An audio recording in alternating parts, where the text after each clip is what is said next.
బోధనలో మన పార్లమెంట్ ఎన్నికలు రావడమే కాదు, పార్లమెంట్ ఎన్నికలతో పాటు ఇమీడియట్గా సర్పంచ్ ఎలక్షన్లు, లోకల్ బాడీ ఎలక్షన్స్ కూడా వస్తాయి, జిల్లా పరిషత్ ఎలక్షన్స్ కూడా వస్తాయి. ఆ తర్వాత ఈ సంవత్సరం ఆఖరికి మున్సిపల్ ఎలక్షన్స్ కూడా వస్తాయి. కాబట్టి ఎక్కడెక్కడనైతే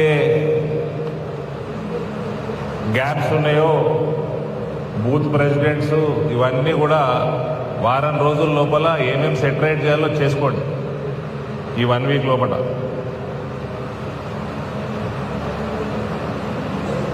భారతీయ జనతా పార్టీ ఎదుగుదలని ఎవరు ఆపలేరు.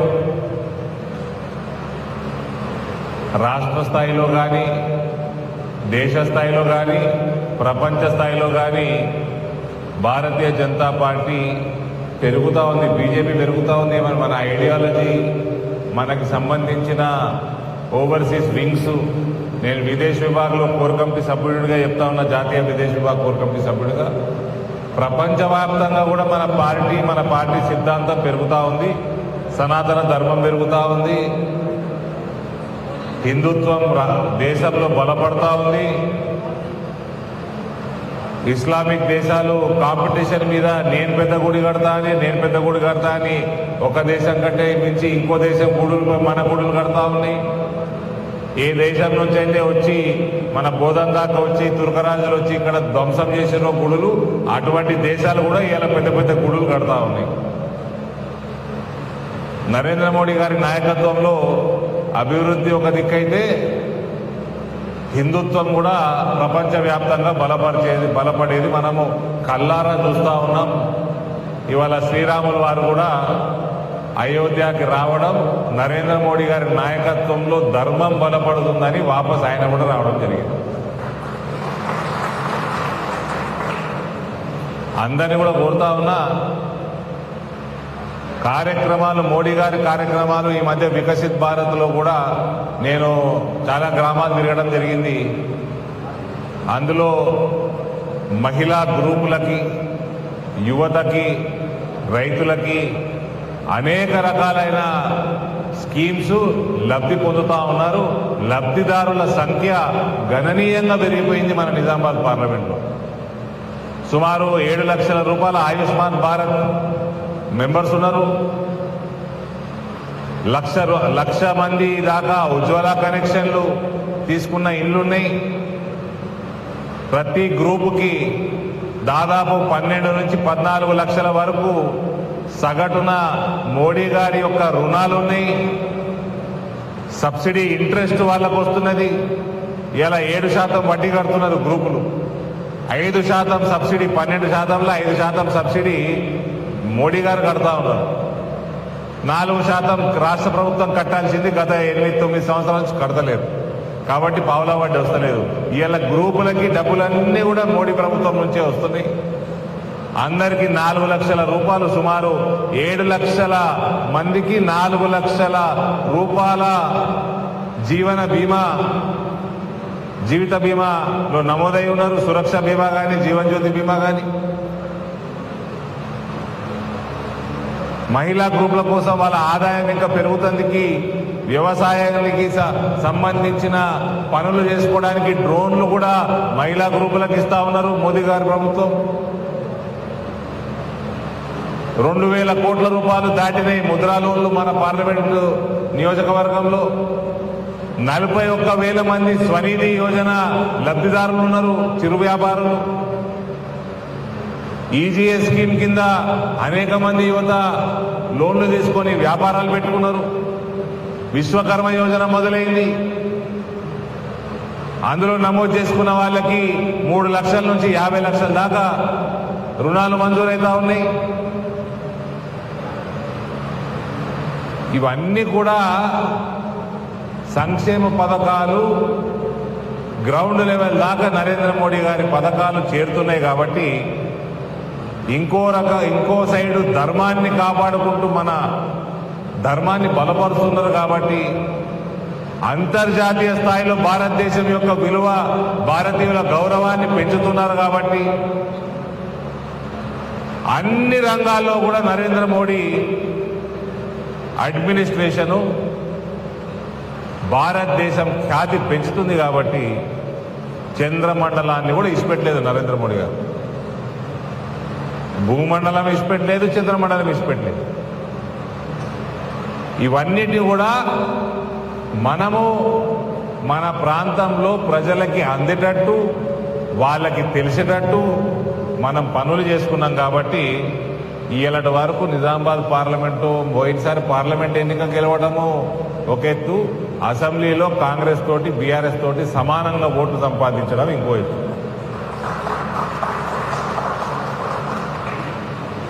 కొంచెం మండల్ వైజ్ ఓట్లు ఎన్ని వచ్చినాయి? మండల్ వైజ్ ఓట్స్ అసెంబ్లీలో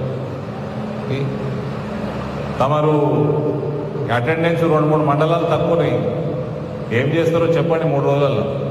ఇప్పుడు నాకు ఓట్ల సంఖ్య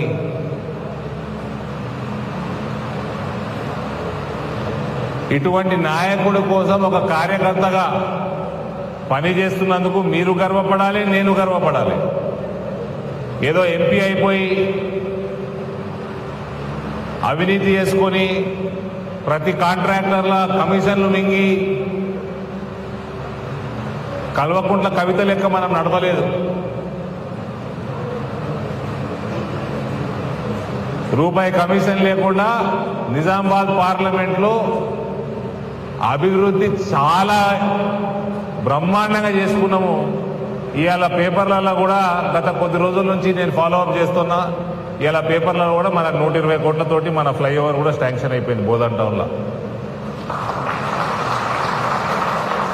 మొన్న అరసపల్లి బోధన్కి వస్తుంటే నిజామాబాద్కి వెళ్ళి అరసపల్లి ఫ్లైఓవర్ పనులు మొదలుపెట్టినాం.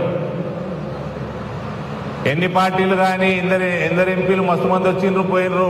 Madhav Nagar railway over bridge అయినా కాలే. ఇవాళ పనులు వేగవంతంగా అవుతున్నాయి. ఈ సంవత్సరంలో ఆఖరికి మనం ఇనాగ్రేషన్ కూడా చేసుకుంటాం. ఆర్మూర్లో 3 ROBల పనులు ఒకటి ఆల్రెడీ ఇనాగ్రేషన్ అయిపోయింది. 2 పనులు వేగవంతం అవుతా ఉన్నాయి. నేషనల్ హైవే మంచిర్యాల దాకా 3200 కోట్లతోటి శాంక్షన్ అయింది. దాని మాక్సిమం లెంత్ మన పార్లమెంట్ నియోజకవర్గమే. ఇవాళ బోధన్ని పెద్ద రైల్వే, సౌత్ సెంట్రల్ రైల్వేలో బోధన్ని అతిపెద్ద జంక్షన్ గా చేయబోతా ఉన్నాం. రైల్వే స్టేషన్ మన నిజామాబాద్ రైల్వే స్టేషన్ నుంచి గూడ్స్ షెడ్ ని మనము జాన్కంపేట్ కి మూవ్ చేసుకొని ఎక్కువ రైళ్లు నిజామాబాద్ స్టేషన్కి వచ్చేటట్టు చేసుకున్నాం. ఇలా నేషనల్ హైవేలు, రైల్వేస్, స్టేషన్ల ఆధునీకరణ, ఎలక్ట్రిఫికేషను, ప్రధానమంత్రి గ్రామీణ సడక్ యోజన రోడ్లు, ఇవన్నిటితో పాటు పసుపు బోర్డు. ఈ కాంగ్రెస్ వాళ్ళు మీ చెరుకు ఫ్యాక్టరీలు జరుపుతారా లేదా చూద్దాము. 100 రోజులు అయిపోతుంది, దగ్గర పడ్డది. కమిటీ చేసిండ్రు, ఇప్పటికీ 4వ సారి వేసారు కమిటీ. కాంగ్రెస్ వాళ్ళు ఒకటే ఫ్యాక్టరీ మీద 4 సార్లు కమిటీ వేసారు. ఇంతకుముందు కమిటీలో ఉన్న వాళ్ళే ఇప్పుడు మళ్ళీ కమిటీలు ఉన్నారు. ఏం చేస్తారో చూద్దాము. అది కూడా చెప్తున్నా, దేశవ్యాప్తంగా 53 చెరుకు ఫ్యాక్టరీలు ఓపెన్ చేసినాం. దేశవ్యాప్తంగా 53 చెరుకు ఫ్యాక్టరీలు ఓపెన్ చేసినాము. ఇక్కడ కూడా ఈ నిజాం షుగర్ ఫ్యాక్టరీలు ఓపెన్ చేసే సత్తా కేవలం భారతీయ జనతా పార్టీకే ఉన్నది. మీడియా ఉన్నరీడా, వీళ్ళకు కూడా లిస్ట్ ఇచ్చేయండి. నాగిరెడ్డి గారు,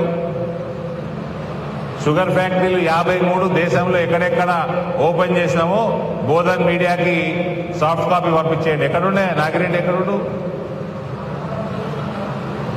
సో వాళ్ళకి సాఫ్ట్ కాపీ పంపించేయండి. 53 ఫ్యాక్టరీలు తెరిచినాము. వీళ్ళకి ఆ బీఆర్ఎస్ పార్టీ వాడికి, కాంగ్రెస్ పార్టీ వాడికి ఒక ఫ్యాక్టరీ తెరచడం సాధనించలేదు. మీకేమైనా సహాయం కావాలంటే కోరుకోండి కేంద్ర ప్రభుత్వాన్ని. పసుపు ఇక్కడ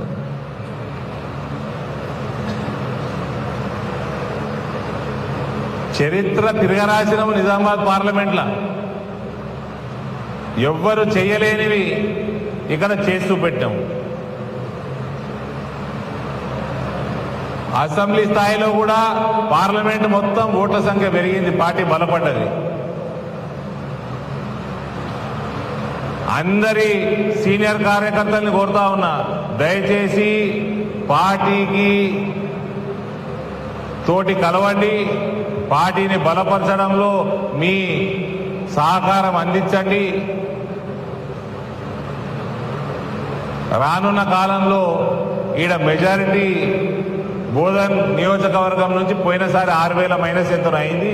ఈసారి మనం మెజారిటీ కంఫర్టబుల్ మెజారిటీ కూడా సాధించే లక్షణాలు మనకు బోధన్ నుంచి కనబడతా ఉన్నాయి. ఎందుకంటే నరేంద్ర మోడీ గారి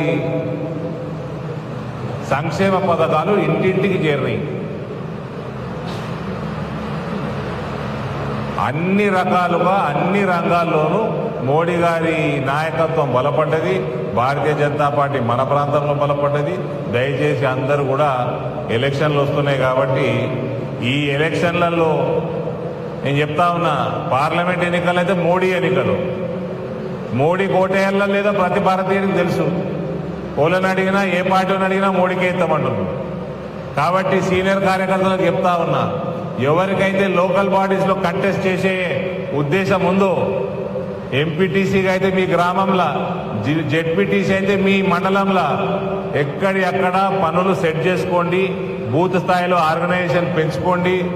మున్సిపాలిటీ కూడా గెలవాలి. ఇది మనం మున్సిపాలిటీ కూడా హిందువులు ఉన్న మున్సిపాలిటీలు మొత్తం గెలవాలి.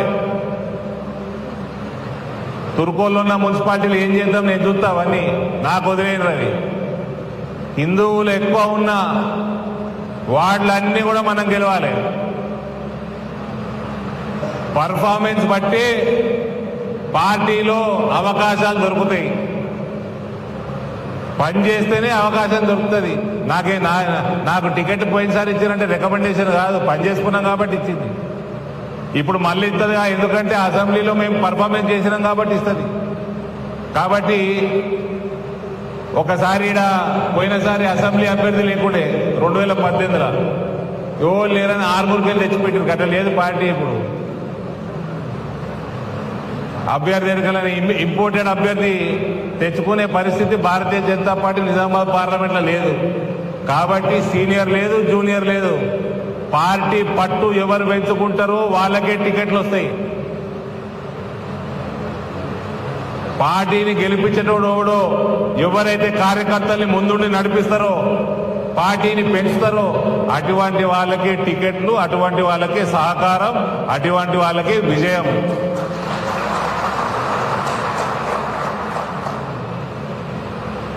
పార్లమెంట్ ఎన్నికలకి ప్రజలు ప్రిపేర్ అయి ఉన్నారు మోదీ గారికి ఓటేద్దామని. లోకల్ బాడీ ఎన్నికల కోసం పార్టీని ప్రిపేర్ చేయండి. పార్టీ ప్రిపేర్ చేయకపోతే, టికెట్ రాకపోతే మళ్ళీ ఏడ్చుకోకుండ్రి.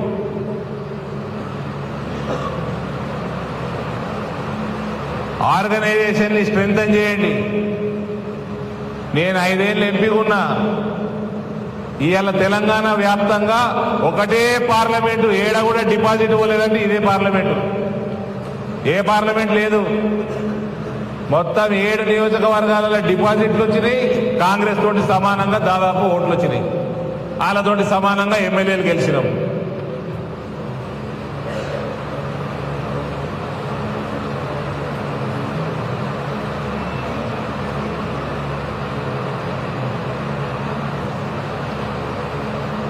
అందుకని ఇక్కడ ఉన్న కన్వీనర్కి కానీ, మండల ప్రెసిడెంట్లకు కానీ, ఆర్గనైజేషన్లో ఉన్న సీనియర్లందరికి కానీ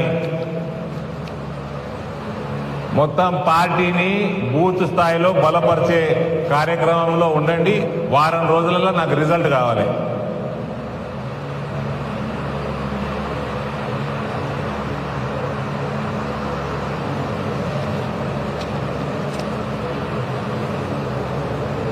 మంచి జోష్లో ఉన్నారు కార్యకర్తలందరూ. ఏ మోదీ కా ఎలక్షన్ है भाई, మోదీ కా ఎలక్షన్ है. ఇక తుర్కోళ్ళకు కూడా చెప్తా ఉన్నా, ఏం చేసిండ్రు బీజేపీ వాళ్ళకి వేయొద్దు ఓట్లని చెప్తా ఉంటా చాలా మంది. మేమేమో సబ్కా సాత్ సబ్కా వికాస్ అనుకుంటా ఓట్లు వేయరు నాయన మీకే మంచిది అని చెప్పుకుంటే తిరుగుతా ఉంటే లాస్ట్లో ఒకడు గడ్డం పెంచుకొని మీసాలు తీసేసుకోడు ఒకడు వస్తాడు. ఓడొక వచ్చి మొత్తం వాతావరణం జడగొట్టి పీక్తాడు. మళ్ళా కుక్క తొక్క వంకరన అయినట్టే అవుతుంది మొత్తం. ఇగో మీరు తినే తిండి ఫ్రీ రేషన్ ఇచ్చేది మోదీ. మీరు బీమార్లై హాస్పిటల్లో పడితే మీకు బిల్లులు కట్టేది ఆయుష్మాన్ భారత్ మోదీ. మీ మైనారిటీ స్కూళ్ళకి ఫండింగ్ మొత్తం కేంద్ర ప్రభుత్వంకి వెళ్ళి వస్తున్నది. దాని మేము అనేక మార్లు రివ్యూ కూడా చేసినాం దిశ మీటింగ్లో. మీ విద్య, మీ వైద్యం, మీ భోజనం, ఇంట్లో స్టవ్ అంటించాలంటే ఉజ్వల కనెక్షన్, ఆ స్టవ్ అంటించినాక వండే రేషను మోదీ. అన్నిటికీ మళ్ళా ఇక్కడ ఏమనుకుంటాడు ఆ వేరే పార్టీ వాడు, బీఆర్ఎస్ వాడు, షాదీ ముబారక్ పైసలు ఇస్తున్నాం కదా అని మైనారిటీ వెల్ఫేర్ ఫండ్ కేంద్రంకి వెళ్ళి వచ్చే దాంతో షాదీ ముబారక్ పైసలు ఇస్తారు. మిమ్మల్ని తుర్కోలని బీఆర్ఎస్ వాడు కానీ కాంగ్రెస్ వాడు కానీ వాడుకునుడు మాత్రం పరిశాన్ చేస్తూ ఉంటారు. బీజేపీ బీఆర్ఎస్ దోస్తి, బీజేపీ బీఆర్ఎస్ దోస్తి, బీజేపీ బీఆర్ఎస్ దోస్తి అని కాంగ్రెస్ వాడు కొట్టించిండు. తుర్కోలందరూ పరిశాన్ అయిపోయి ఇదే నిజంగా దోస్తైన అనుకుని కాంగ్రెస్ వాడు కొట్టేసాడు. ఆ కాంగ్రెస్ వాడు కోటేసి పార్లమెంట్ ఎన్నికలు రాగానే దేశం మొత్తం కాంగ్రెస్ ఖాళీ కాబట్టి ఇప్పుడు మళ్ళా తుర్కోడు పరిశాను. మళ్ళా అరే నియమ వీళ్ళకి ఇచ్చిపెట్టి ఈ ముసలోడు కేసీఆర్ ఎంతో అంతో బీజేపీతో కొట్లాడుతుండే ఇవి ఇంటికి పోతే ఈడ ఉన్న ముఖ్యమంత్రులు, కేంద్ర మంత్రులు, ఇంతకు ముందు వాళ్ళందరూ బీజేపీలకి వీక్తున్నారు. ఈ పక్కకి అశోక్ చవాన్ వీకిండు, జర అటు బొంబాయిలో మిలింద్ దేవరా వీకిండు, అటు మధ్యప్రదేశ్లో కమల్నాథ్ వీక్తున్నాడు, ఆ పంజాబ్లో ఒక ఎంపీ వీక్తున్నాడు. ఆల్రెడీ చాలా మంది ఇంతకుముందే వీకిండ్రు. పోయినసారి 43 సీట్లు వచ్చినాయి కాంగ్రెస్ కి, ఈసారి 23 వచ్చేటట్టున్నాయి. తుర్కోలు పరేషాన్ ఉన్నారు. ఈ గిన్నెస్ పెట్టిపోయి గిల్లబడితే ఏమరా అని మళ్ళీ ఇప్పుడు కాంగ్రెస్ వాడు ఏం చేస్తున్నాడు, మళ్ళీ తుర్కోల ఓట్ల కోసం BJP BRS alliance, BJP BRS alliance అని మొదలుపెట్టాడు. బీజేపీ బీఆర్ఎస్ తోటి సచ్చిన అలయన్స్ పెట్టుకోదు, సమస్యనే లేదు. కేవలం మీ ఓట్లు మిమ్మల్ని పరిశాన్ చేస్తుండ్రు, బీజేపీని భయపెట్టిస్తుండ్రు, ఓట్లు తీసుకుంటుండ్రు. వాళ్ళు ఓట్లు మీరు అటు ఓటేస్తుండ్రు, మీరే బకరా అవుతున్నారు. ఆ కాంగ్రెస్ పార్టీ తోటి బీజేపీని ఆపుడు సాధ కాదు.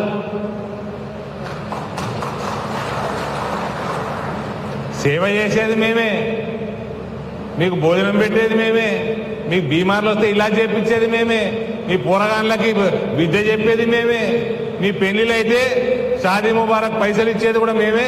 కానీ మేము ఇస్తున్నాం, వీళ్ళు అందిస్తలేరట. ఇప్పటి నుంచి 2 సంవత్సరాల నుంచి వస్తలేవట కదా. చెప్పాలి, బోధన వాళ్ళు చెప్పాలి. షాదీ ముబారక్ పైసలు వస్తున్నాయా, వస్తలేవా? ఆడ నిన్న నిజామాబాద్లో అడిగిన షాదీ ముబారక్ పైసలు వస్తలేవా అంటే వస్తున్నాయి సార్, 2-3 సంవత్సరాలు లేట్ వస్తున్నాయి, పోరగాళ్ళు పుట్టినాక వస్తున్నాయి అంట. సో అట్లా రాష్ట్ర ప్రభుత్వాలు అట్లున్నాయి. కాబట్టి మీకు సంక్షేమ పథకాలు కావాలంటే తుర్కోలకు చెప్తా ఉన్నా, మోడీ గారికి ఏంటి, ఎవడైతే ఫుడ్ పెడుతుండో వాళ్ళకే బలపరచాలి కదా. బలపరచకపోతే మీ అల్లా మిమ్మల్ని క్షమించడు.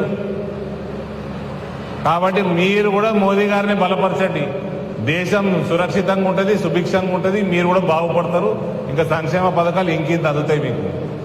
అందరి బోధనలో ఉన్న అందరి ప్రజలకు తెలియజేస్తున్నా, మోడీ को जिताओ, देश को बचाओ.